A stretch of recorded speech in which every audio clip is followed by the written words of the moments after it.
currently, there's clearly one country that leads that, and that's Russia, which announced that the EU and Bulgaria in particular is a non-friendly country.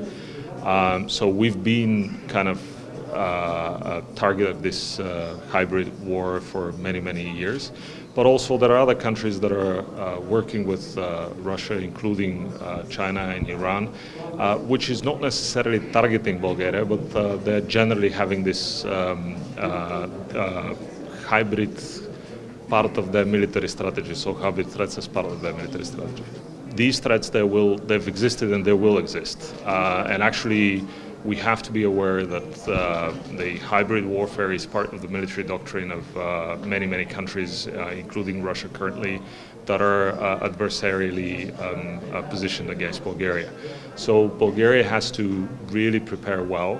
We do have individual institutions, you know, our national security system is mostly, though, focused on military defense and police aspects, but there are also economic and investment security aspects and disinformation that we need to better integrate into that security system, and that is something that hasn't happened.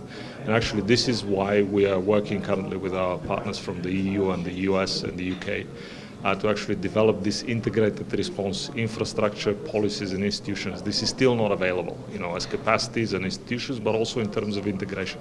For example, we do have some institutions that are working on separate issues, like the counterintelligence, like the state agency national security, but that's not integrated in terms of having both economic investment, disinformation and security issues together. One of the countries that is leading on cyber defense capabilities is the UK. And it's sad that the UK actually left the EU, but otherwise within the EU, of course, there are many countries that have upgraded their defenses most recently. Germany is making big strides.